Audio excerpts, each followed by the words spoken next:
नमस्कार दोस्तों, कैसे हो आप सभी। उम्मीद करता हूँ कि बहुत बहुत अच्छे होंगे। और आपका एच टेट का पेपर है और एच टेट में आपका टॉपिक आने वाला है ईवीएस का। और ईवीएस के लिए कोई स्टडी मटेरियल नहीं मिल रहा है। कहाँ से एक पढ़े कि पूरी की पूरी ईवीएस हमारी कवर हो जाए। तो भाई आज की जो है मैराथन है, ये मैराथन लगभग मैं मान के चल रहा हूँ 5 या 6 घंटे की हो सकती है, या उससे बड़ी भी। अभी पता नहीं है, क्योंकि इस तरीके से पूरा इन्वायरमेंट आपको पढ़ा दिया जाएगा कि पेपर में हर एक क्वेश्चन फंसेगा। देखो, मैंने कहा था कि मैं आपको नोट्स देने का वो करूँगा। देखो, नोट्स मैंने बना रखे थे। देखो, ये जो नोट्स पढ़ाऊंगा ये मैंने सिर्फ 2 दिन के अंदर अंदर तैयार कर लिए, 2 दिन के अंदर अंदर है। और जो बेहतरीन नोट्स की बात आप कर रहा था ना, उसमें थोड़ा टाइम लगेगा, मतलब कि उसमें थोड़ा टाइम लग जाएगा। इसलिए आप अपनी ईवीएस को जल्दी पूरा कर पाए, इसलिए मैंने 2 दिन के अंदर तैयार किए हैं। ये रफ नोट्स हैं। ये कैसे नोट्स हैं? रफ नोट्स हैं। फेयर नोट्स तो बहुत अच्छे, कलरफुल कलरफुल और बेहतरीन हैंड राइटिंग में है। ये तो रफ नोट्स है, क्योंकि पेपर जल्दी आ गया, इसी वजह से मैराथन जल्दी लेकर आ चुका हूँ। तो अंत तक देखना, हर एक टॉपिक को कवर किया जाएगा। देखिए, पर्यावरण पढ़ रहे हैं तो सबसे पहले पर्यावरण के बारे में पता होना चाहिए। पर्यावरण का अर्थ क्या होता है? परि प्लस में आवरण। परि का अर्थ क्या होता है? चारों ओर। आवरण का अर्थ क्या होता है? घेरे हुए। आवरण का मतलब होता है घेरे हुए। जो इन्वायरमेंट है, ये ना फ्रेंच वर्ड से लिया गया है, जिसका जो फ्रेंच वर्ड है जो है इन्वायरनर। और इन्वायरनर का अर्थ होता है घेरे हुए। किससे लिया गया है? इन्वायरनर से लिया गया है। पर्यावरण जैविक, बायोटिक और अजैविक, एबायोटिक घटकों का युग्म है। कौन कौन से घटकों का युग्म है? जैविक, बायोटिक और अजैविक, एबायोटिक घटकों का युग्म है। अब पर्यावरण की थोड़ी सी परिभाषा देख लेते हैं। पर्यावरण की परिभाषा किसकी? पर्यावरण संरक्षण अधिनियम 1986। और यहाँ से आपको एक क्वेश्चन और याद हो गया कि पर्यावरण संरक्षण अधिनियम कब पारित हुआ? 1986। पर्यावरण संरक्षण अधिनियम कब पारित हुआ? 1986 को पर्यावरण संरक्षण अधिनियम पारित हुआ, याद रखो।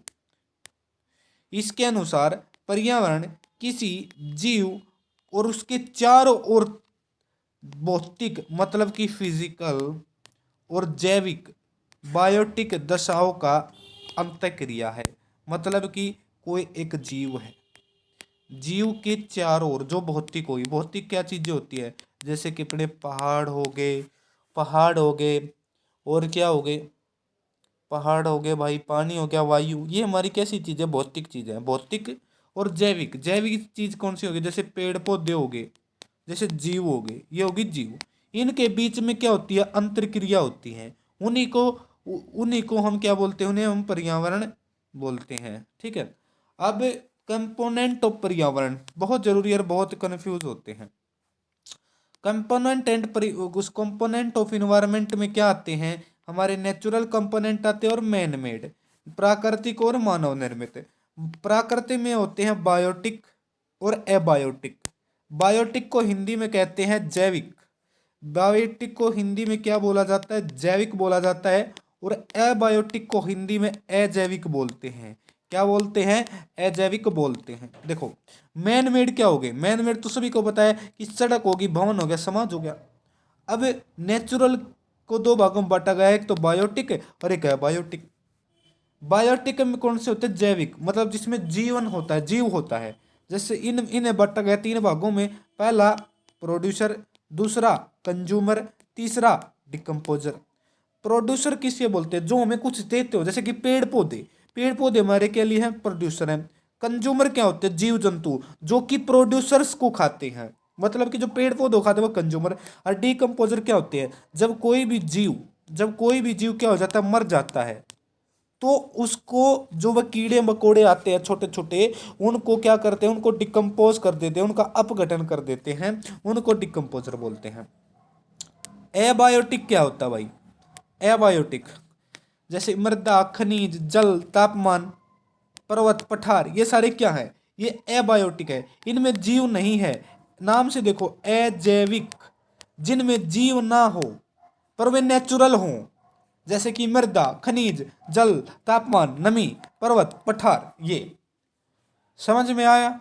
आगे चलते हैं। देखिए, एलिमेंट्स ऑफ इन्वायरमेंट, पर्यावरण के घटक कौन कौन से हैं? स्थल मंडल, वायुमंडल, जलमंडल। ठीक है, देखो ये जो एलिमेंट्स है इनके बारे में बहुत डिटेल पढ़ा जा सकता है, बहुत डिटेल पढ़ सकते हैं। देखो, स्थल मंडल में आप बहुत कुछ पढ़ सकते हो, स्थल मंडल में आप रॉक पढ़ सकते हो, वोल्केनोस पढ़ सकते हो, बहुत कुछ है इनमें। मतलब कि जो ये आपका हिस्सा अगर मैंने पूरा पढ़ाने लग गया तो आपकी वर्ल्ड ज्योग्राफी खुल जाएगी, वर्ल्ड ज्योग्राफी में घुस जाओगे आप। मैं चाहता नहीं हूं कि आप सीधे वर्ल्ड ज्योग्राफी में घुसे, सबसे पहले आप वो पोर्शन कंप्लीट करें जो इन्वायरमेंट है। अगर टाइम बचेगा तो मैं इन सभी के इंपॉर्टेंट टॉपिक भी आपको करा दूंगा। ठीक है, तो आगे चलते हैं। फिलहाल देखो, अब देखते हैं एक इंपॉर्टेंट टॉपिक आता है जीवों में पोषण। जीवों में पोषण का इंपॉर्टेंट टॉपिक है सजीवों द्वारा भोजन ग्रहण करने तथा उपयोग में लाने की विधि जीवों में पोषण कहलाती है। जीवों के दो प्रकार होते हैं। जीव कितने प्रकार के होते हैं? दो प्रकार के होते हैं। एक तो ऑटोट्रोपिक जिसे स्वयं पोषी बोलते हैं, एक हेट्रोट्रोपिक जिसे विषम पोषी बोलते हैं। ऑटोट्रोपिक जो स्वयं भोजन का निर्माण करते हैं। ऑटोट्रोपिक कौन होते हैं? जो स्वयं भोजन का निर्माण करते हैं, उन्हें ऑटोट्रोपिक बोला जाता है। जो स्वयं भोजन का निर्माण करते हैं उन्हें क्या बोला जाता है? ऑटोट्रोपिक बोला जाता है। ऑटो मतलब अपने आप, जैसे कि ऑल प्लांट्स, जितने भी पेड़ पौधे हैं वे सारे अपने आप भोजन का निर्माण करते हैं। ठीक है, तो सभी प्लांट्स इसमें शामिल होंगे। हेट्रोट्रोपिक दूसरों पर निर्भर करते हैं, जो अपना भोजन दूसरों पर निर्भर करते हैं, जैसे कि सभी जंतु और गैर प्रकाश संश्लेषित पौधे। जंतु गैर प्रकाश संश्लेषित मतलब जो कि फोटोसिंथेसिस नहीं करते, वे पौधे भी हेट्रोट्रोपिक में आते हैं। अब देखते हैं कि होलोजोइक क्या होता है। होलोजोइक वे जीव जो भोजन मुख द्वारा ठोस या तरल अवस्था में ग्रहण करते हैं। मतलब कि होलोजोइक मतलब होल से, होलोजोइक उनमें होल होता है, मुंह से के द्वारा अपना भोजन ग्रहण करते हैं। ठीक है, जैसे इसमें मानव आ गया, जितने भी जीव हैं जैसे कि मानव, बिल्ली, शेर, ये सारे ये होलोजोइक होते हैं। आगे देखते हैं सेप्रोफाइटिक। सेप्रोफाइटिक क्या होते हैं? जिन्हें मृतभोजी कहते हैं। सेप्रोफाइटिक सड़े गले पदार्थों से भोजन ग्रहण करते हैं। सड़े गले पदार्थों से भोजन ग्रहण करते हैं, जैसे कि फंगी, कवक हो गया, बैक्टीरिया, जीवाणु हो गया। मतलब कि जितने भी माइक्रो ऑर्गेनिज्म होते हैं, ठीक है, उसमें जितने भी सूक्ष्म जीवी होते हैं उन्हें सेप्रोफाइटिक बोला जाता है। क्या बोला जाता है? सेप्रोफाइटिक मतलब जो सड़े गले पदार्थों से बना भोजन ग्रहण करते हैं। मैंने एटोट्रोपिक बताया, हेट्रोट्रोपिक बताया और सेप्रोफाइटिक और होलोजोइक बता दिया है। आगे चलते हैं। पैरासाइट परजीवी। परजीवी मतलब परायों पर जीवित, मतलब जो दूसरे जीवों पर आश्रित रहते हैं। ऐसे जीव जो अन्य जीवित जीवों से पोषण प्राप्त करते हैं तथा अन्य को नुकसान करके, मतलब कि दूसरों से भोजन लेते हैं, उनको नुकसान करते हैं और अपना फायदा करते हैं। मतलब दूसरों को क्या करते हैं? दूसरों को नुकसान पहुंचाते हैं और अपना क्या करते हैं? अपना फायदा करते हैं। उन्हीं को बोला जाता है परजीवी। ऐसे जीव जो अन्य जीवित जीवों से पोषण प्राप्त करते हैं तथा अन्य को नुकसान करते हैं और अपने आप को लाभ पहुंचाते हैं, उन्हें परजीवी कहते हैं। इसके दो बहुत इंपॉर्टेंट एग्जाम्पल हैं। कौन कौन से एग्जाम्पल हैं? एक तो अमरबेल का उदाहरण है और दूसरा जोंक का उदाहरण है। अमरबेल और जोंक, अमरबेल और जोंक, आई बात समझ में? अमरबेल का उदाहरण और जोंक का उदाहरण, ये परजीवी जीव हैं। आगे देखते हैं सिम्बायोसिस रिलेशन। सिम्बायोसिस रिलेशन क्या है? जब दो जीव साथ रहते हैं तथा एक दूसरे को लाभ पहुंचाते हैं। आवास तथा पोषक बांटते हैं, मतलब आवास और पोषक तत्व आपस में बांटते हैं। मतलब कि दो जीव हैं, ये आपस में अपने आप को सिर्फ फायदा पहुंचा रहे, किसी को नुकसान नहीं कर रहे। अगर कोई एक को नुकसान पहुंचाए और खुद का फायदा हो तो परजीवी कहलाता है। इसमें आता है सबसे पहला उदाहरण है लाइकेन का। उदाहरण याद रखने हैं लाइकेन। लाइकेन क्या है? कवक प्लस शैवाल। कवक प्लस शैवाल से बढ़ता है लाइकेन। कवक प्लस शैवाल से क्या बनता है? लाइकेन बनता है। क्या बनता है? लाइकेन। और वैसे देखा जाए कि जो ये फंगी है, जो कवक है, जिसको इंग्लिश में फंगी बोलते हैं, ये कैसा है? ये एक पैरासाइट है। क्या? एक पैरासाइट है। परंतु जब कवक और शैवाल मिल जाते हैं तो किसका निर्माण होता है? लाइकेन का निर्माण होता है। और लाइकेन सिम्बायोसिस है। और लाइकेन पर्यावरण का बहुत अच्छा सूचक होता है। पर्यावरण का बहुत अच्छा सूचक, पर्यावरण सूचक होता है। ठीक है, आई बात समझ में? तो बहुत इंपॉर्टेंट है ये। पर्यावरण प्रदूषण का सूचक अच्छा होता है लाइकेन।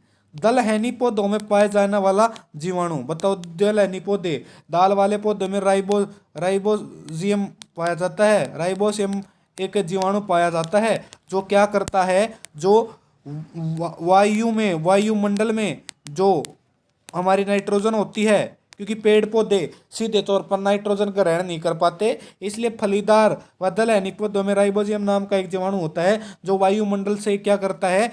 नाइट्रोजन को अवशोषित करता है और पेड़ में नाइट्रोजन की कमी को पूरी करता है। आई बात समझ में? तो राइबोसियम दलहनी पौधों में पाए जाने वाला जीवाणु और लाइकेन सिम्बायोसिस रिलेशन रखते हैं। आगे आता है घटपर्णी पौधा। घटपर्णी पौधा क्यों आ रहा है? वो पौधा जो किन्न खावा है, जो जीव जन जो मतलब यो एक मांसाहारी पौधा होया करे, जो कीड़ा ना खाता है, और ये फोटोसिंथेसिस भी करता है। नाइट्रोजन की कमी के को पूरा करने के लिए पेड़ पौधों को खाते हैं। किसकी कमी को पूरा करने के लिए? नाइट्रोजन। तो एग्जाम्पल मैं बताता हूँ, इसके कुछ एग्जाम्पल देख लो। एक तो विंस फ्लाई ट्रैप और संड्यूज। विंस फ्लाई ट्रैप और संड्यूज नामक पौधा होता है। आई बात समझ में? अच्छा जी, आगे चलते हैं। इकोलॉजी क्या पढ़ते हैं? इकोलॉजी को पढ़ते हैं। इकोलॉजी क्या होती है? पारिस्थितिकी। इकोलॉजी दो शब्द से बना है, ग्रीक भाषा के शब्द से लिया गया है। एक तो ओकियोस प्लस लोगस। ओकियोस प्लस लोगस। ओकियोस का मतलब होता है घर, लोगस का मतलब होता है स्टडी। ठीक है, इकोलॉजी का मतलब समझ गए? आगे चलते हैं। सजीवों व निर्जीवों के मध्य अंत्यक्रिया के अध्ययन को इकोलॉजी बोला जाता है। बताओ, सजीवों और निर्जीवों की खाली अंत्यक्रिया पूछ ले तो इन्वायरमेंट है, और उसकी स्टडी क्या होगी? इन्वायरमेंट की स्टडी इकोलॉजी। देखो, इकोलॉजी शब्द किसने दिया था? अर्नेस्ट हैक्कल ने दिया था। ये वेरी इंपॉर्टेंट क्वेश्चन बन जाता है। इकोलॉजी शब्द किसने दिया था? अर्नेस्ट हैक्कल ने दिया था। किसने दिया था? अर्नेस्ट हैक्कल ने 1866 में। वेरी इंपॉर्टेंट है। इकोलॉजी जो शब्द है वो अर्नेस्ट हैक्कल द्वारा दिया गया था 1866 में। इकोलॉजी शब्द अर्नेस्ट हैक्कल के द्वारा 1866 में दिया गया था। याद करो मेरे साथ, अर्नेस्ट हैक्कल द्वारा 1866 में दिया गया था। एक और इंपॉर्टेंट प्रश्न, भारतीय इकोलॉजी का जनक। भारतीय इकोलॉजी का जनक किसे कहते हैं? भारतीय इकोलॉजी का जनक रामदेव मिश्र को बोला जाता है। भारतीय इकोलॉजी का जनक रामदेव मिश्र को। और इकोलॉजी शब्द का प्रयोग किसने किया था? अर्नेस्ट हैक्कल द्वारा 1886 में। किसके द्वारा? अर्नेस्ट हैक्कल द्वारा 1886 अर्नेस्ट हैक्कल द्वारा। आगे चलेंगे। प्रकृति इकोलॉजी की क्रियात्मक यूनिट क्या है? इकोलॉजी की क्रियात्मक यूनिट कौन सी? इकोसिस्टम। इकोसिस्टम क्या होता है? अब किसी निश्चित स्थान के जैविक तथा अजैविक घटकों के संबंध के अध्ययन को इकोसिस्टम कहते हैं। क्या दोनों तरफ मैंने जैविक लिख दिया? क्या यहाँ पे ए लगा देना। अजैविक और जैविक घटकों के संबंध के अध्ययन को इकोसिस्टम कहते हैं। मेरी बात सुनो, कहीं ये सोचना कितनी गंदी राइटिंग है भाई, 2 दिन में नोट्स बनाए हैं तो गंदी तो होएगी, बहुत स्पीड में भी तो लिखा है, थोड़ा सा कोऑपरेट आप कर लेना प्लीज़, ठीक है। और थोड़ा सा समझ में आ रहा हो तो सब्सक्राइब कर लो। बस देखो, राइटिंग बेशक गंदी है पर जो कंटेंट है ना वो बिल्कुल 100% है। पेपर में ऐसे क्वेश्चन उड़ाओगे ऐसे, ठीक है। अब देखते हैं इकोसिस्टम शब्द किसने दिया था। इकोसिस्टम शब्द किसने दिया था, एजी टेंसले। और इकोलॉजी किसने दिया था, इकोलॉजी नाम याद रखना, अर्नेस्ट हैक्कल। किसने दिया था, अर्नेस्ट अर्नेस्ट हैक्कल ने दिया था। किसने दिया था इकोलॉजी शब्द, अर्नेस्ट हैक्कल ने दिया था। आई बात समझ में या ना आई, बता दो एक बार। आगे इकोसिस्टम के कार्य देख लेते हैं। उत्पादकता, इकोसिस्टम के कार्य उत्पादकता, और इसमें फूड चेन पढ़ेंगे और पोस्को का चक्रण भी पढ़ेंगे। और क्या पढ़ेंगे, पोस्को का चक्रण, उत्पादकता, फूड चेन और पोस्को का चक्रण। अब देखते हैं कंपोनेंट ऑफ इकोलॉजी, ये पहले भी पढ़ के आए हैं। कंपोनेंट ऑफ इकोलॉजी कौन कौन से हैं, जो कि इन्वायरमेंट के कंपोनेंट थे ना, वहीं बायोटिक क्या होते हैं, जैविक, एबायोटिक, अजैविक, ये बता दिए थे। इसमें कौन कौन से आते हैं सभी को बता दिए थे ना मैंने। प्रोड्यूसर, प्रोड्यूसर देखो एक बार मैं यहाँ पे बता देता हूँ। बायोटिक में मैंने कत बिल्कुल शुरू में बताया था कौन कौन से होते हैं। थोड़ा सा पेन छोटा कर लेता हूँ। इसमें होते अपने प्रोड्यूसर, प्रोड्यूसर, कंज्यूमर और डिकम्पोजर। बताया था ना, पेड़ पौधे, जीव जंतु में और आप, और डिकम्पोजर जो मरने के टाइम पर जो सूक्ष्म जीव आ जाते हैं। देखो अब देखो ये टेबल बना रखी है। बायोटिक 3 भागों में बांटे हैं। 3 भागों में मैंने अभी बताया। प्रोड्यूसर, रुक जाओ थोड़ा सा बड़ा कर लो, हाईलाइट अच्छे से करके दिखाना पड़ेगा क्योंकि थोड़ा सा काटा पीटी ज़्यादा कर दिया मैंने, उसके लिए सॉरी, पर समझ में तो आ ही रहा होगा। प्रोड्यूसर, कंज्यूमर, डिकम्पोजर, ये मैंने बताए हैं। बताया कि नहीं बताया, एक बार बता दीजिए। उसके बाद प्रोड्यूसर में अपना क्या आता है, प्रोड्यूसर में अपना आता है भाई पेड़ पौधे आते हैं, पेड़ पौधे। और कंज्यूमर में, कंज्यूमर, कंज्यूमर को 3 भागों में बांटा है। कौन कौन से, प्राइमरी कंज्यूमर, सेकेंडरी कंज्यूमर और टर्सरी कंज्यूमर। और कौन से, टर्सरी कंज्यूमर। बताइए कितने भागों में बांटा है कंज्यूमर्स को। कंज्यूमर्स होते हैं 3 तरह के। कितने तरह के होते हैं, 3 तरह के। प्राइमरी कंज्यूमर, सेकेंडरी कंज्यूमर और टर्सरी कंज्यूमर। हाईलाइट कर देते हैं इनको भी। अरे यार कितना गंदा बना है, थोड़ा सा अच्छी तरह से बॉक्स बना देता हूँ। प्राइमरी कंज्यूमर, सेकेंडरी कंज्यूमर और अपना टर्सरी कंज्यूमर नीचे है। पहले इनके बारे में पढ़ लेते हैं। देखते हैं प्राइमरी कंज्यूमर। प्राइमरी मतलब कि पादपों पर निर्भर करते हैं, मतलब ये शाकाहारी होते हैं। ये जो अपने प्राइमरी कंज्यूमर्स होते हैं ये क्या होते हैं, ये होते हैं अपने शाकाहारी। क्या होते हैं भाई, शाकाहारी होती है, हार्बीवर्स होते हैं। ये क्या होते हैं, हार्बीवर्स होते हैं, क्योंकि ये पेड़ पौधे, प्राइमरी सबसे क्या होते हैं, पेड़ पौधे। सेकेंडरी कंज्यूमर क्या होते हैं, जो दूसरे जीवों पर डिपेंड करते हैं, प्राइमरी कंज्यूमर्स को खाते हैं। जैसे कि देखो ये पेड़ है, देखो पेड़ पौधे, यहाँ पे देखो साइड में पेड़ पौधे, तो क्या हो गए, पेड़ पौधे हो गए प्रोड्यूसर। क्या होते गए ये, प्रोड्यूसर हो गए। क्या हो गए, प्रोड्यूसर। अब इनको खाएंगे जीव जंतु, जीव जंतु, ये होते हैं प्राइमरी कंज्यूमर। प्राइमरी कंज्यूमर क्योंकि कंज्यूमर्स तो यहीं से स्टार्ट होंगे, क्यों होंगे, यहीं से स्टार्ट होंगे। एक बार मैं आपको सही तरह से बता देता हूँ, जूम कर देता हूँ, जगह बन जाए अच्छे से और अच्छे से समझ में आ जाए। ये बहुत आसान कॉन्सेप्ट है और आपको आसानी से समझ में आने वाला भी है। देखो सबसे पहले बात आती है कि पेड़ पौधे, पेड़ पौधे, पेड़ पौधे, ये तो पता है कि ये तो हमारे होते ही क्या है, प्रोड्यूसर है। प्रोड्यूसर में ही पेड़ पौधे आते हैं, बायोटिक में, है ना। अब उसके बाद हमारा स्टार्ट हो जाता है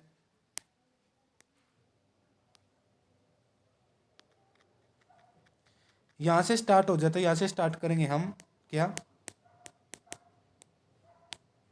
यहाँ से स्टार्ट हो जाते हैं कंज्यूमर।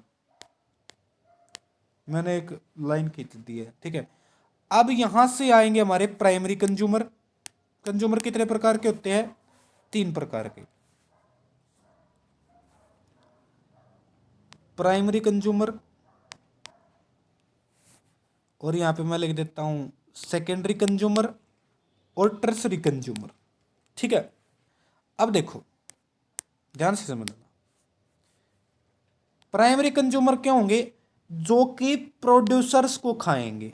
कौन होंगे, जो कि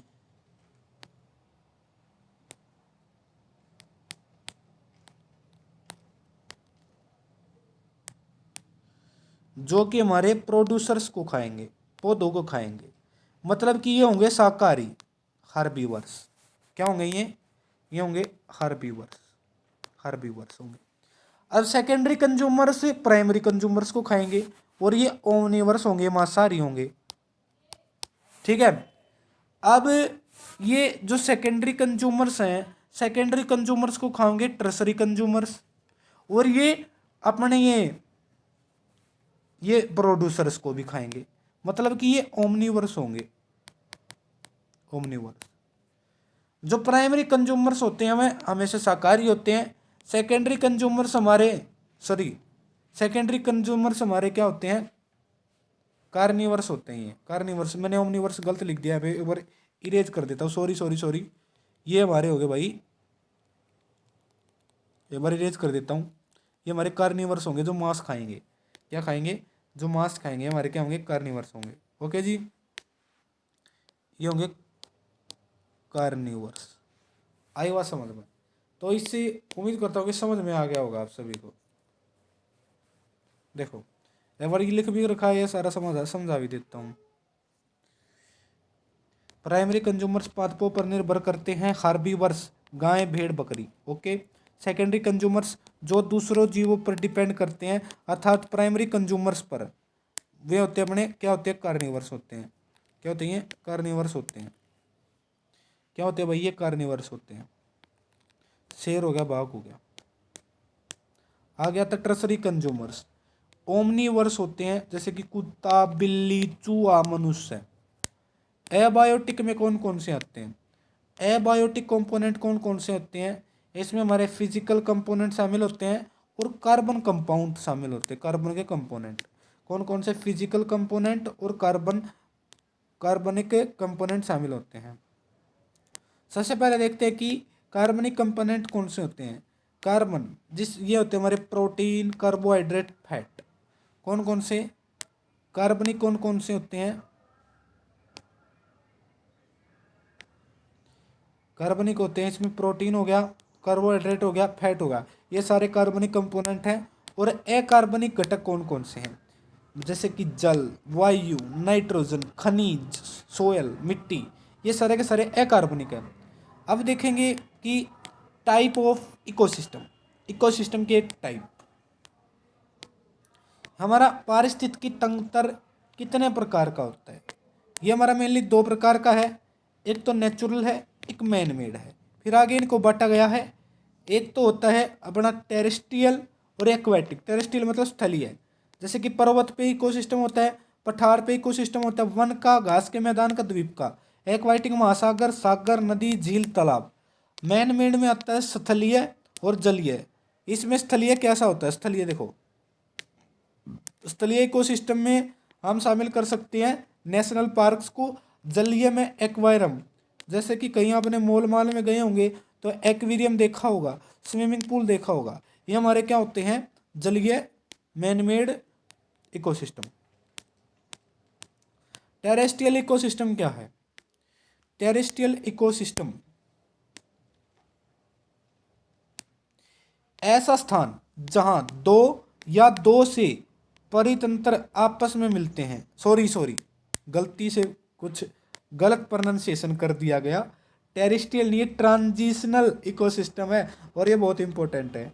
ट्रांजिशनल इकोसिस्टम क्या होता है, ऐसा स्थान जहां 2 या 2 से पारितंत्र आपस में मिलते हैं, जहां 2 या 2 से अधिक पारिस्थितिकी तंत्र मिलते हैं तो वो हमारा क्या होता है, वह हमारा होता है टेरेस्ट्रियल, वो सॉरी ट्रांजिशनल इकोसिस्टम होता है।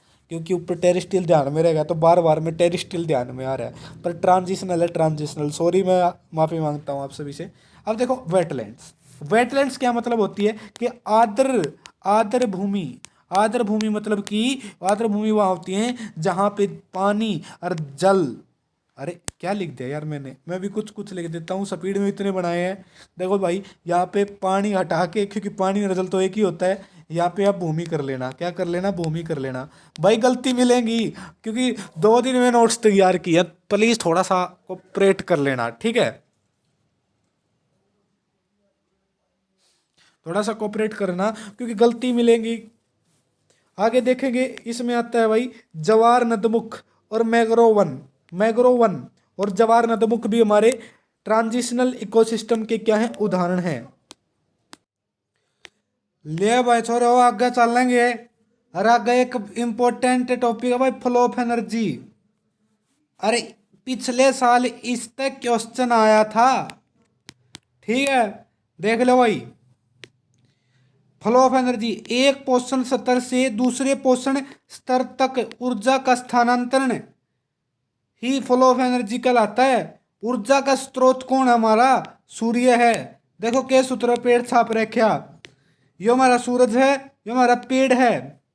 अब देखो जो एक पोषण स्तर है और दूसरे पोषण स्तर पर जो ऊर्जा स्थानांतरित होगी ना वो 10% होगी। मतलब कहने का मतलब यो है कि एक था जुगरिया थी घास है या देख घास है या घास गुलाबी तो ना आया कर दी, चलो हरी हरी घास बना देते हैं। यह है घास और इस पर बैठा है थारे पर गए टिड्डा के बैठा टिड्डा, टिड्डे ने खाई घास। इब टिड्डे टिड्डे को कौन खा गया, टिड्डे को खाना खा गया मतलब बाज, उड़दा होया बाज आया और वो टिड्डे ने खा गया। मतलब टिड्डे की उसमें कितने परसेंट एनर्जी गई होगी, 10% एनर्जी स्थानांतरित हुई होगी। घास की भी 10%, मतलब एक पोषण स्तर तक दूसरे पोषण स्तर पर जाओगा तो सिर्फ 10% एनर्जी का स्थानांतरण होगा और जो बाकी 90% एनर्जी है ना उसका ह्रास हो जाएगा, 90% क्या हो जाएगा, लॉस हो जाएगा। तो 2 तरीके से पूछा जाएगा कि ऊर्जा स्थानांतरण कितना होता है 10% और ह्रास 90% होता है। और जो यह सिद्धांत था यो लिंडमैन ने दिया था, किसने दिया था, लिंडमैन ने दिया था। Okay okay report. अरे ऊर्जा का स्थानांतरण क्यों करो आया करे, एक दिशा में आया करे, एक दिशा में, समझ गए। अब पढ़ेंगे फूड चेन, फूड चेन की है। किसी पारितंत्र में सभी जीव जंतु ऊर्जा की पूर्ति के लिए एक दूसरे से निश्चित क्रम में जुड़े होते हैं, उसे ही चैन कहा जाता है। जैसे कि घास, घास को खाया बकरी ने, बकरी को खाया शेर ने और शेर मर गया तो उसको खाया अपघटक माइक्रो ऑर्गेनिज्म ने। अब देखो घास तो हमारा प्रोड्यूसर था पेड़ पौधे, बकरी प्राइमरी कंज्यूमर जो कि हर्बीवोर्स है, शेर टर्सरी कंज्यूमर जो कि कार्निवोर्स है, और फिर आ गया अपघटक, ठीक है। Food chain, food chain minimum कितने लिंक की हो सकती है, फूड चेन में मिनिमम लिंक 3 हो सकते हैं और मैक्सिमम कितने हो सकते हैं, 5। मिनिमम 3 लिंक हो सकते हैं और मैक्सिमम 5 लिंक हो सकते हैं, ठीक है। अब देखो घास ये होता है हमारा ट्रॉपिक लेवल 1, ट्रॉपिक लेवल 1 होता है। अरे घास को खाया टिड्डे ने, ट्रॉपिक लेवल हो गया 2। टिड्डे को खाया मेंढक ने, ट्रॉपिक लेवल हो गया 3। सांप ट्रॉपिक लेवल हो गया 4 और सांप को खाया बाज ने 5। तो मैक्सिमम 5 लिंक हो सकते हैं किसी भी फूड चेन के और मिनिमम 3। आप पढ़ते हैं इकोलॉजिकल पिरामिड और यहाँ से भी क्वेश्चन पूछा जाता है। टॉपिक मैं लेके आया हूँ जहाँ से क्वेश्चन बनता है, हवा में बातें मारने का काम नहीं करूँगा, नंबर दिवाऊंगा और बहुत अच्छा करके आओगे। थोड़े से नोट्स से थोड़े बूंदे हैं, नोट्स तक के लेना, इनका बेशक हैंड राइटिंग कितनी भी खराब हो, पर तुम ज्ञान की सुंदरता देखो, ज्ञान कितना सुंदर मिल रहा है आपको। ठीक है, थोड़ा सा कर लेते छोटा सा, आगे देखते हैं। टॉपिक अपना इकोलॉजिकल पिरामिड, बेहतरीन टॉपिक है। इकोलॉजिकल पिरामिड क्या है अपना टॉपिक है नया। इकोलॉजिकल पिरामिड का विचार किसने आया? चार्ल्स एल्टन ने आया। इकोलॉजिकल पिरामिड का विचार किसने आया? चार्ल्स एल्टन ने। किसको भैया? अरे भैया चार्ल्स एल्टन को यह विचार आया है, चार्ल्स एल्टन को। और कब आया है? 1927 में। किस में आया है? 27 में। ठीक है, अब देखो पिरामिड, पिरामिड को कैसे याद करोगे? पिरामिड का सिर्फ ये ध्यान रख लो, प्यारा प्यारा, बस ये रूट बना लो, प्यारा प्यारा। ठीक है, प्यारा आदमी कौन लग गया करे? जो कैसा हो? सुथरा। ठीक है, सुथरा हो। ठीक है, और सब तय क्या हो? सब तय सुथरा, सब तय याद रखो, सब तय सुंदर हो। ये सब तय याद रखो, सब तय याद साउंड देगा थोड़ी थोड़ी 27 की, क्या देगा? 27 की। अरे ऐसे ही रूट लिंक बनाओ, ऐसे ही याद हो जाएंगे। इकोलॉजिकल पिरामिड की जो विचार है किसने आया था? चार्ल्स एल्टन ने 1927 में। और इकोलॉजिकल पिरामिड कितने प्रकार के होते हैं? 3 प्रकार के पिरामिड देखने को मिलते हैं। और यहां से ही क्वेश्चन बन जाएगा आपका, देखो यहां से, यहां से आपका क्वेश्चन बन जाएगा। इस टेबल से क्वेश्चन आएगा तो इससे आ जाएगा, बाकी तो समझाने का काम है और इसी को याद रखोगे। ठीक है, अब देखो तीन प्रकार के होते हैं जीव संख्या का पिरामिड। जीव संख्या का पिरामिड कौन सा है अगर है? जीव संख्या का पिरामिड कौन सा है अगर है? जीव भार का पिरामिड कौन सा है अगर है? और संचित ऊर्जा का पिरामिड कौन सा है अगर है? वह तो बाद में देखेंगे कि कौन कौन से है अगर है। पर सीधा फिलहाल रट्टा मारो, मैं सही कह रहा हूँ, रट्टा मारो। जीव संख्या का पिरामिड सीधा ही बना कर और उल्टा ही बना कर। जीव संख्या का, जीव संख्या की ना, तो उसमें मतलब सीधा ही बनेगा और उल्टा ही बनेगा। और जीव भार में भी सीधा ही बनेगा उल्टा ही बनेगा। पर संचित ऊर्जा का हमेशा कैसा बनता है? संचित ऊर्जा का हमेशा सीधा बनता है। संचित ऊर्जा देखो, सहता संचित सहता सीधा, सहता संचित सहता सीधा, तो संचित ऊर्जा का हमेशा कैसा बनेगा? सीधा बनेगा। और बाकी बच गए जीव संख्या का और जीव भार का कैसा बनेगा? दोनों सीधा ही बनेगा और उल्टा ही बनेगा। अब देख लेते हैं, सबसे पहला है ऊर्जा का ही देखेंगे। संचित ऊर्जा मतलब जीव ऊर्जा का पिरामिड। जीव ऊर्जा का पिरामिड ये किस पर आधारित है? ये जीव ऊर्जा का जो पिरामिड है वो आधारित किस पर है? ये लिंडमैन के 10% नियम पर आधारित है। ये हमेशा सीधा बनेगा। ऊर्जा का कैसा बनेगा? हमेशा सीधा। अब एक बात याद रखो, ऊर्जा कैसे जाती है? एक दिशा में, तो एक दिशा में नू भी याद आ जाएगा, सीधा बनेगा। ये सिर्फ याद कराने के थोड़े से टोटके हैं। ठीक है, अब देखो पिरामिड को देखो, तुम पिरामिड देखो, एक बात बताओ, प्रोड्यूसर, प्रोड्यूसर की होगी घास, घास की होगी घनी, घनी। फिर आगे प्राइमरी कंज्यूमर, मतलब उस पर गाय गुए आए होंगी, गाय गुए चरेंगी, तो गाय घास तो थोड़ी होंगी। देखो थोड़ा सा बीड़ा नू होता जा रहा है, मतलब ये नीचे गणे हैं, ये ऊपर थोड़े हैं, फिर उस थोड़े, फिर उस थोड़े। समझ में आई बात? तो जो प्रोड्यूसर क्या होते हैं? ये होते हैं हमारे घास, घास घूस, ये हमारी घास घूस होती है। ठीक है, स्वाभाविक सी बात है कि, और ये प्राइमरी जो इनको खाते हैं गाय बकरी, बताओ गाय बकरियों की संख्या ज़्यादा होगी या घास की? घास की संख्या ज़्यादा होगी। अब फिर सेकेंडरी कंज्यूमर कौन होते हैं? सेकेंडरी कंज्यूमर होते हैं अपने, ये कौन खाएंगे ये? फिर आओगे शेर। ये देखो शेरों की संख्या ज़्यादा है, गायों की संख्या है? भाई गायें ज़्यादा होंगी। और फिर ट्रसरी कौन होगा? ट्रसरी, ट्रसरी बताओ, ट्रसरी, ट्रसरी कौन होंगे? ट्रसरी इन शेरा तभी और थोड़े पाओगे। और वे ट्रसरी हो कौन होंगे? बताओ ट्रसरी कौन होंगे? जो इन शेरों को खाएंगे, जैसे कि गिद्ध, गिद्धगाद हो गए, ठीक है, बाज बूझ हो गए। मतलब कि संख्या कम होती जा रही है और इसलिए ये सीधा बन रहा है। और हमेशा जैसे कि घास तो सिर्फ 10% एनर्जी जाएगी, फिर इनका 10% एनर्जी जाए, फिर इनका 10%। और अरास के उत्तर रहेगा जो सबसे कम एनर्जी मिलेगी वह ट्रेसरी ने मिलेगी। किसने मिलेगी? ट्रेसरी ने मिलेगी। आई बात समझ में? अगर समझ में आई हो तो लाइक ठोक दो, अरे नहीं समझ में आई हो तो कमेंट में अपनी भड़ास निकाल दो, ठीक है, एक ही काम होगा। अब बायोमास का, बायोमास मतलब हिंदी में इसने बोलना था जीव भार, जीव भार का पिरामिड, जीव भार का। अब देखो सीधा कहाँ बनेगा और उल्टा कहाँ बनेगा।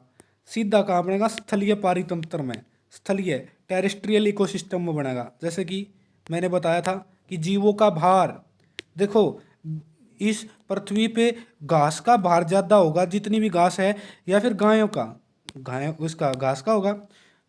मैं पूरी पृथ्वी की बात कर रहा हूँ। फिर आगे सेकेंडरी, सेकेंडरी शेरों की संख्या कम है और गायों की ज़्यादा, मतलब गायों का भार भी ज़्यादा होगा उस वैसे ही शेरों का। इस प्रकार से अपना क्या बनेगा? सीधा बन जाएगा। अब उल्टा कैसा बनेगा? उल्टा देखो, उल्टा बनेगा जलीय जीव का। जल में बायोमास का पिरामिड हमेशा उल्टा बनेगा, ध्यान रखना। देखो उत्पादक या प्लावक, प्लावक क्या होते हैं? इस प्लावक को समझना पड़ेगा आपको। प्लावक होते हैं, प्लावक क्या होते हैं इसको समझो भाई। व्हाट इज मीन बाय प्लावक? प्लावक होते, कभी आपने समुद्र में देखा होगा, समुद्र में आपने एक चीज देखी होगी, हरी हरी, हरी हरी छोटी सी काई कुई, छोटे छोटे पेड़ पौधे होंगे। जो वह समुद्र का किनारा है ना, गोवा वाले बीच पे जब तुम देखोगे तो वो छोटे छोटे पेड़ पौधे होंगे जिन्हें फ्लैंटम हिंदी में प्लावक बोलना है। उनकी संख्या ज़्यादा होगी, छोटी मछलियों की संख्या। जब भाई प्लावक की मतलब जो प्लावक होगा घास फूस की, इसकी इसका ये थोड़े होंगे या फिर छोटी मछलियाँ थोड़ी होंगी? अरे थोड़े तो यही होंगे। ये तो एक तो किनारे किनारे पर पाँव हैं और समुद्री मछली पाँव पूरे समुद्र में। तो बाहर किसका फालतू पाव होगा? समुद्री मछलियाँ का। अब समुद्री मछलियाँ तो बड़ी मछली शार्क व्हेल व्हील होगी, या छोटी मछलियाँ तो भारी हुए हैं, तो ये इनका बार ज़्यादा पाऊंगा। जय तो यो उल्टा बन गया, जय तो यो उल्टा बन गया। अरे बात समझ में? अच्छा जी, पिरामिड ऑफ नंबर, नंबर का पिरामिड देखो, पिरामिड ऑफ नंबर सीधा देखो भाई, स्थलीय क्षेत्र का सीधा बनेगा परंतु पेड़ का उल्टा बनाएगा। स्थलीय क्षेत्र का तो तुम मेरा पाओगे कि घास घनी होगी, फिर उस तक कम गायें होंगी, फिर उस तक कम शेर होंगे, फिर उस तक कम चील होंगी। इस तरह तो समझ जाओगे। अब इसका समझाओ, इसमें कैसे होता है? देखो पेड़ तो एक है तो संख्या कम, पेड़ पे पक्षी गणिया कर बैठेंगे तो सबसे ज़्यादा, और पक्षियों से भी ज़्यादा कीड़े होंगे पेड़ पर, तो ये हमारा उल्टा बन जाएगा। आई बात समझ में? आ गया जी। अब आगे एक कंसेप्ट देख लो, जैव आवर्धन। जैव आवर्धन क्या होता है? क्या जैव आवर्धन क्या होता है? जिसे बायोमैग्निफिकेशन बोला जाता है। क्या बोला जाता है? बायोमैग्निफिकेशन का नाम दिया जाता है जब एक ट्रॉपिक लेवल से दूसरे ट्रॉपिक लेवल पर जा रहे हैं तो केवल 10% ऊर्जा ही जाती है और 90% ह्रास होती है, परंतु प्रदूषण विषाक्त पदार्थ की मात्रा बढ़ती है। समझे या नहीं समझे? नहीं समझे? नहीं समझे तुम? अब मैं समझाता हूँ। देखो ध्यान तो सुनो, ध्यान तो समझो। एक बात समझने की है, बहुत इजी बात है। मैंने ट्रॉपिक लेवल बताए थे। सबसे पहले क्या बताई थी? घास थी। घास को कौन खाएगा? घास को खाता था तुम्हारे जैसा एक टिड्डा। क्या खाता था? एक टिड्डा। और टिड्डे को खाता था, टिड्डे को कौन खाता था? टिड्डे को खाता था अपना भाई मेंढक। ठीक है, मेंढक खाता था। और मेंढक को कौन खाता था? मेंढक को खाता था सांप, और सांप को खाता था चील। चील यही था। अब देखो ये घास था, घास हमारा कौन सा लेवल था? यह था ट्रॉपिक लेवल 1, यह था ट्रॉपिक लेवल 2, और यह था ट्रॉपिक लेवल 3, यह था ट्रॉपिक लेवल 4, यह ट्रॉपिक लेवल 5 था ना ये। अब देखो जब यहाँ से एनर्जी गई तो यहाँ पे सिर्फ कितनी % एनर्जी का स्थानांतरण हुआ है? वह हुआ 10% का।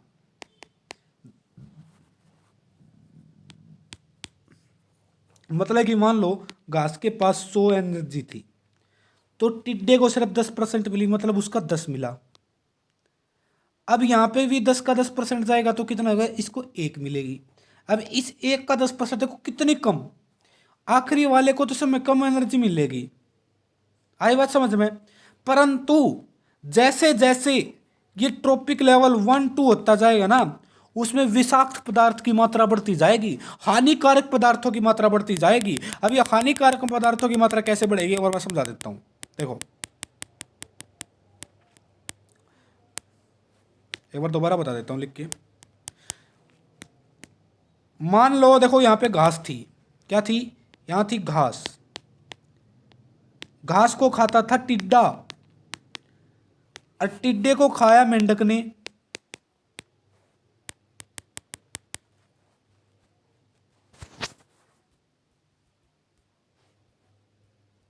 टिड्डे को किसने खाया, टिड्डे को खाया मेंढक ने, और मेंढक को खाया किसने, सांप ने, सांप ने खाया चील को, चील ने।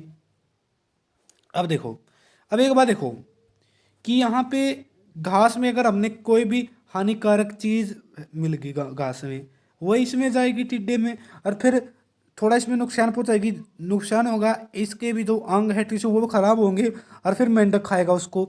मतलब कि विषाक्त पदार्थ तो बढ़ते चले गए हर एक ट्रॉपिक लेवल पर, यह बात थी।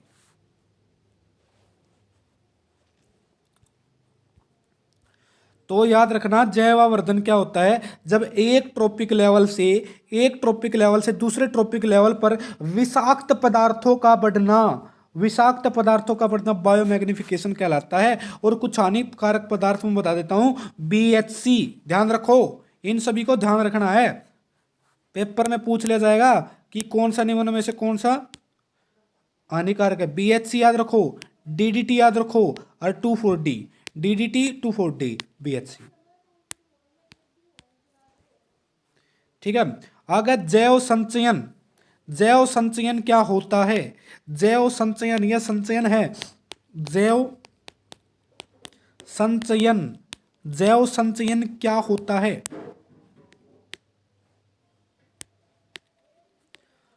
What is this mean by जैव संचयन। किसी जीव में हानिकारक पदार्थों के एकत्रीकरण को जैव संचयन कहते हैं। मतलब कि संचयन होना, संचयन का अर्थ समझो, एकत्र होना, इकट्ठा होना। इसे ppm में मापा जाता है, ppm होता है पार्ट्स पर मिलियन, इसे ppm मापा जाता है। जैव संचयन को किस में मापा जाता है, पार्ट्स, पार्ट्स पर मिलियन, पार्ट्स पर मिलियन, कि कितने कितने पार्ट्स पर कितने मिलियन हमारे हानिकारक पदार्थ क्या हैं, इकट्ठा हुए हैं।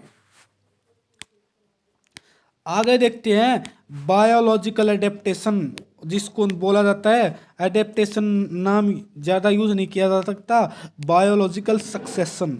और ये ऐसा टॉपिक है जो कोई नहीं कराता, कोई नहीं कराता, हम कराएंगे आपको बायोलॉजिकल सक्सेशन। और सक्सेशन को हिंदी में क्या बोला जाता है, सक्सेशन को हिंदी में बोला जाता है जैविक अनुक्रम, जैविक अनुक्रम, जैविक अनुक्रम। आई बात समझ में, क्या बोला जाता है, इसको बोला जाता है जैविक अनुक्रम। बहुत महत्वपूर्ण टॉपिक है, आगे देखते हैं भाई। बायोलॉजिकल सक्सेशन क्या होता है, बायोलॉजिकल सक्सेशन की परिभाषित किया था क्लीमेंट ने, क्लीमेंट ने किया था, एफ क्लीमेंट 1916 में, एफ क्लीमेंट ने कराया था 1916 में, 1916 में एफ क्लीमेंट ने बायोलॉजिकल सक्सेशन, जैविक अनुक्रम को परिभाषित किया था। यह एक प्राकृतिक विधि है जिसके अंतर्गत एक ही निहित तथा निश्चित स्थान पर एक विशेष समूह, कैसा समूह, विशेष समूह, कैसा समूह बेटे, विशेष समूह, एक विशेष समूह दूसरे विशेष समूह से विस्थापित हो जाता है। मतलब कुछ ऐसा स्थान पर, ऐसा स्थान जो कि नेचुरल तरीके से, जिसके अंदर कोई भी ग्रुप है वो दूसरे ग्रुप से जब स्थानांतरित हो जाना, एक ग्रुप की जगह दूसरा ग्रुप ले ले, उसको क्या कहते हैं, बायोलॉजिकल सक्सेशन बोलते हैं। ओडाम ने इसके स्टेप दिए थे बायोलॉजिकल सक्सेशन। देखो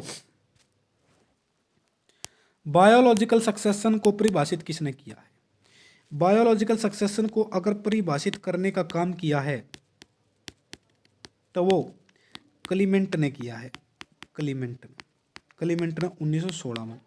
और बायोलॉजिकल सक्सेशन होता कैसे है, इसके स्टेप जो इसके स्टेप वह किसने दिए हैं? वह दिए ओडाम ने। किसने दिए? ओडाम ने। इसके स्टेप दिए हैं 1 2 3 4 5। कितने स्टेप दिए? ओडाम ने 5 स्टेप दिए हैं। ये हमारे हैं सीक्वेंस में, याद रखो। न्यूडेशन, माइग्रेशन, इकेसिस, रिएक्शन, स्टेबलाइजेशन। इसको समझाया भी है, बिल्कुल अच्छे तरीके से समझाया है, कहीं नहीं मिलेगा कंटेंट। कौन कौन से हैं? न्यूडेशन,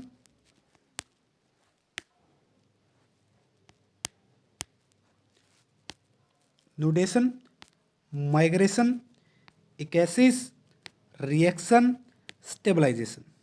ये कौन कौन से? Nudation, migration, nudation, migration, ecesis, reaction, stabilization. Nudation, migration, ecesis, reaction. Ecesis बीच में बिल्कुल, ठीक है। देखो याद करो मेरे साथ।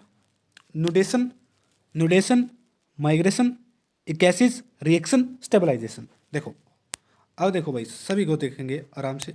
सबसे पहले पढ़ते हैं न्यूडेशन को। न्यूडेशन मतलब कहता क्या न्यूडेशन में है? क्या न्यूडेशन में? देखो, जिसमें एक नए अक्षेत्र में जीवन की शुरुआत होती है। न्यूडेशन सबसे पहले न्यूडेशन होता है, मतलब किसी एक नए अक्षेत्र में जीवों की शुरुआत हो जाए। इमेज बनाओ। माइग्रेशन में क्या होता है? जिसमें जीवों का एक नया वातावरण में पहुंचते हैं। मतलब यहाँ पे कोई थी, यहाँ पे क्या हुआ, एक कोई ज़मीन थी, उस पर बारिश हुई और घास फूस फूलने लगी। तो यहाँ पे क्या हो गया, कुछ जीव यहाँ पे थे, इस स्थान पे थे, तो ये जीव इस स्थान पे चले गए। माइग्रेशन हो गया इन जीवों का। इकेसिस क्या होता है? जिसमें जीव नए वातावरण में स्थापित हो जाते हैं। मतलब जीव इस वातावरण में मान लो, देखो यहाँ पे कुछ जीव थे, काले काले जीव थे, जो काले काले जीव थे। जब ये पोच कई झाड़ इस स्थान पर चले गए, झाड़ स्थान पर चले गए, एक दो आ गया, तो मतलब अपना अपना स्थापित करने लग गए, तो ना इकेसिस बोलेंगे। रिएक्शन क्या होगा? रिएक्शन, नए अक्षेत्र में जीव रिएक्ट करते हैं।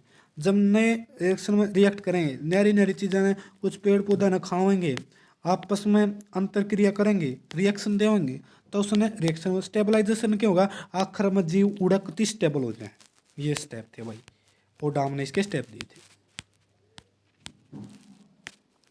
इकोलॉजिकल सक्सेशन बताया गया, एक पारिस्थितिकी प्रक्रिया जिसमें एक इकोलॉजिकल सिस्टम में समय के साथ जीवों की प्रजातियां और उनके समुदाय में परिवर्तन होता है। यह एक निश्चित क्रम में होता है, जिसे एक प्रजाति प्रजाति दूसरी जीवों की प्रजाति से बदल जाती है। इसे ही हम क्या कहते हैं? इकोलॉजिकल सक्सेशन कहते हैं। 2 टाइप के होते हैं इकोलॉजिकल सक्सेशन। कितने प्रकार का होता है? 2 तरीके का है। एक तो प्राइमरी सक्सेशन होता है और सेकेंडरी। तो सब देखेंगे प्राइमरी सक्सेशन यह तब होता है जब नए अक्षेत्र में जीवन की शुरुआत होती है, जैसे कि एक नए द्वीप पर पौधों व जानवरों का आगमन। इसे प्राइमरी सक्सेशन बोलते हैं। सेकेंडरी सक्सेशन क्या होता है? यह तब होता है जब मौजूदा पारिस्थितिकी तंत्र में बदलाव होता है, जैसे कि एक नई वनस्पति में आग लगने के बाद पुनः निर्माण। मतलब कि प्राइमरी में क्या होता है, उसमें से कोई एक नया स्थान होगा, पर सेकेंडरी में स्थान तो वही रहेगा, उसमें आग उग लग गई और फिर वहाँ पे नई वनस्पति आ गई, उसको सेकेंडरी बोलेंगे। पारिस्थितिकी संक्रमण की अवधारणा। पारिस्थितिकी संक्रमण की अवधारणा किसकी? पारिस्थितिकी संक्रमण की अवधारणा। पारिस्थितिकी संक्रमण अवधारणा क्या होता है? इसमें कंसेप्ट बोलते हैं। इस अवधारणा को इंग्लिश में कंसेप्ट बोला जाता है, ठीक है। सॉरी।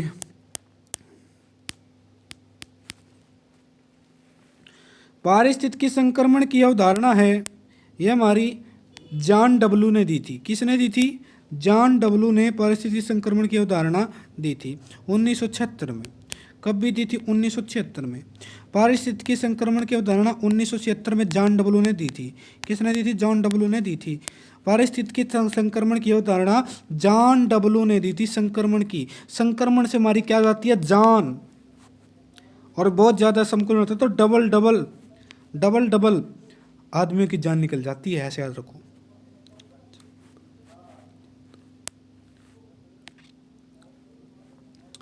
ठीक है, चाहे कोई भी जब संक्रमण होता है ना पारिस्थितिकी में, चाहे कोई भी छतरी हो, कोई भी आदमी छतरी बन रहा हो, छतरी का मतलब 76, 76 ने याद रखो, छतरी, कोई भी आदमी छतरी बन गया हो ना, उसकी भी जान चली जाएगी। तो पारिस्थितिकी संक्रमण की अवधारणा किसने दी थी? जॉन डब्ल्यू ने 1976 में, क्योंकि 19 तो याद आ ही जाएगा, पीछे का 76 याद नहीं रहना चाहिए, ठीक है, 76 याद नहीं रहता है, इसलिए 76 को छतरी से याद रखो। आगे देखो, इसकी बुक थी एक ecological transition, ecological transition, ecological transition. पूरे 2 दिन लगे हैं, हाथ दुखने लग गए ये नोट्स बनाते, क्योंकि ये मान लो नेट का सहारा लिया है और बुक्स का सहारा लिया है। जब आपके लिए ऐसा कंटेंट और प्रीवियस ईयर पेपर को देखा है, जब ऐसा कंटेंट आपके सामने लेकर आया हूँ, इसके लिए सब्सक्राइब नहीं करोगे क्या? बिल्कुल, बहुत अच्छे से करो। अभी तो शुरुआत है, देखो अब आपने एचटेट पास करना है, उसके बाद रेस्ट ऑफ हरियाणा की वैकेंसी आएगी और उसमें के लिए आपके लिए इतने बेहतरीन नोट्स तैयार करेंगे। ये तो रफ नोट्स हैं, पेपर जल्दी आ गया इसीलिए स्पीड में करवा रहा हूँ, नहीं तो नोट्स आप देखना ऐसे गजब के नोट्स है, राइटिंग ऐसी हैंड राइटिंग नोट्स है, उसको मैं आपको दूंगा। इस वीडियो को जल्दी से जल्दी पूरी देखो, ईवीएस का पूरा पोर्शन खत्म करो और बेहतरीन एचटेट को फोड़ के आ जाओ। अब बात करते हैं इकोलॉजिकल फुटप्रिंट क्या है। इकोलॉजिकल फुटप्रिंट एक माप जो बताता है कि किसी व्यक्ति, समुदाय या देश की गतिविधियों का इकोलॉजिकल सिस्टम पर कितना प्रभाव पड़ता है। मतलब कि उस देश के आदमियों ने उड़े के इकोलॉजिकल सिस्टम पर कितना प्रभाव गिरा है, उसको ही हम इकोलॉजिकल फुटप्रिंट बोलते हैं।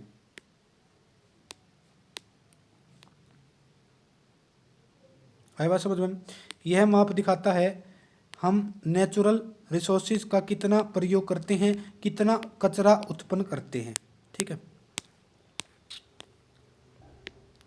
पारिस्थितिकीय पदछाप, इसे फुटप्रिंट को क्या बोलते हैं? फुटप्रिंट को बोलते हैं इंग्लिश में पदछाप में कार्बन उत्सर्जन को मापन किया जाता है। बताइए, इकोलॉजिकल फुटप्रिंट में किसका मापन किया जाता है? कार्बन उत्सर्जन, कितना कार्बन का उत्सर्जन किया है।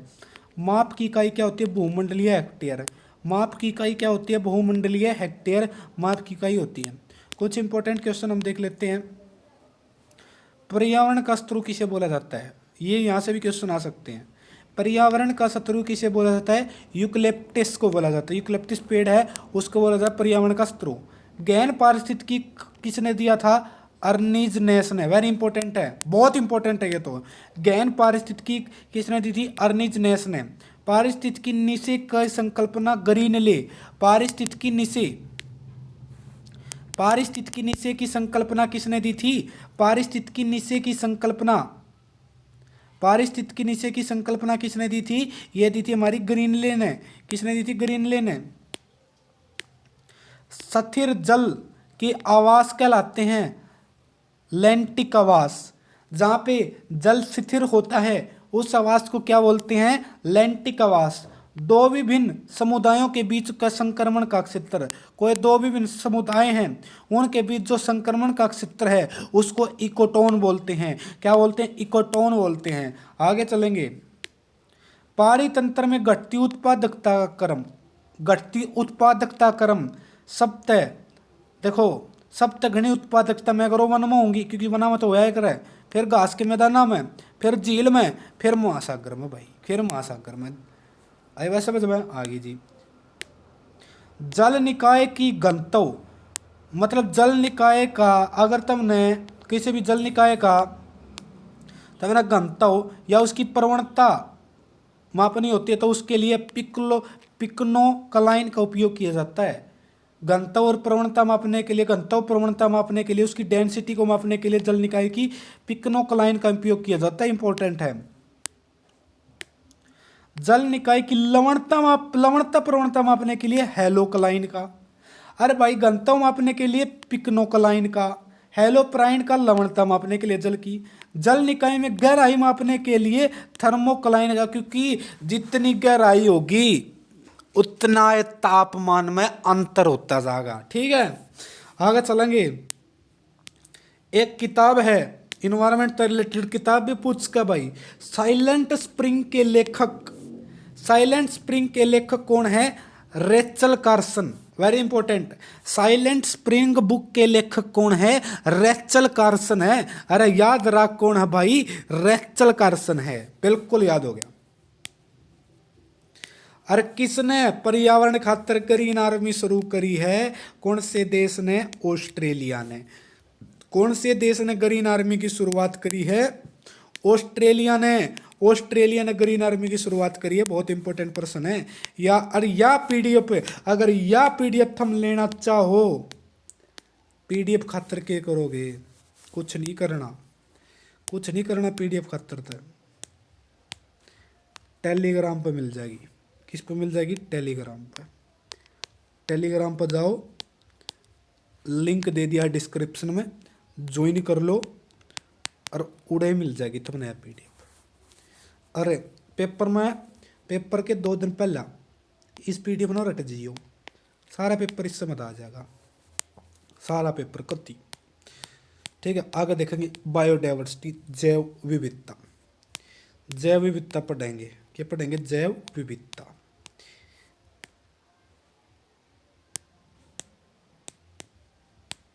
बायोडाइवर्सिटी, जैव विविधता। बायोडाइवर्सिटी का प्रथम प्रयोग किसने करा था? सबसे पहला भाई, अगर बायोडाइवर्सिटी का सबसे पहला प्रयोग करा था रेमंड दासमैन ने करा था। ठीक है, डाइवर्सिटी के रूप में, बायोलॉजिकल डाइवर्सिटी के रूप में करा था। रेमंड और दासमैन ने सबसे पहला बायोडाइवर्सिटी का जो प्रयोग बायोलॉजिकल डाइवर्सिटी के रूप में किया था। इनकी कौन सी बुक में करा था? A different kind of country. Raymond और दासमैन की एक बुक हुआ करती, a different kind of country. Raymond Dasmann की बुक थी a different kind of country. याद रखो क्या था बुक का नाम? Different kind of country. Raymond Dasmann की बुक थी और बायोलॉजिकल डाइवर्सिटी के रूप में कराया था। फिर 1980 में मैकमेंस तथा नास द्वारा कराया गया था प्रयोग 1980 में। 85 में WG रोसेन द्वारा किया गया था। बायोडाइवर्सिटी शब्द का प्रयोग किया गया था। मतलब इन मतलब कोई सा भी ऑप्शन आ जाए उसको ठीक मार दियो भाई। ठीक है, समय पहले तो रेमंड दासमैन ने एक डिफरेंट काइंड ऑफ कंट्री में, 1929 में मैकमेंस ने और नास द्वारा किया गया था, और 1985 में WG रोसेन द्वारा। ठीक है जी।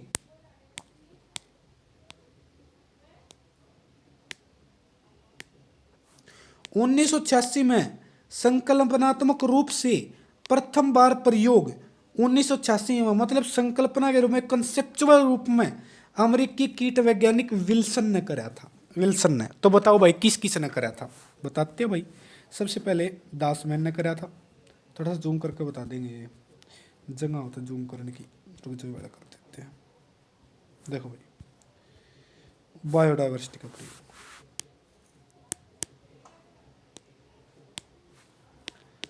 बायोडाइवर्सिटी का प्रयोग, हिंदी में बोलते हैं जैव विविधता।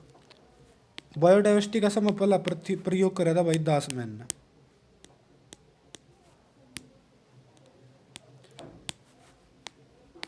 रेमंड दासमैन ने। फिर 1980 में किसने करा था भाई? 1980 में, 1980 में नास व 1980 में किसने करा था? नास ने करा था। और नास गेला कौन सा एक आदमी था? बताओ भाई, बता दो रे। इब्बाई तो करा गए हैं, बताओ बताओ। और हाँ, सबसे पहले बता देता हूँ कि कंसेप्चुअल रूप में 1986 में प्रयोग किया गया इसका। कब? 1986 में इसका प्रयोग किया गया कंसेप्चुअल रूप में, संकल्पनात्मक रूप में। अमेरिकी कीट वैज्ञानिक थे विल्सन। कौन थे? विल्सन थे। आई बात समझ में? किसने करा था? विल्सन ने करा था।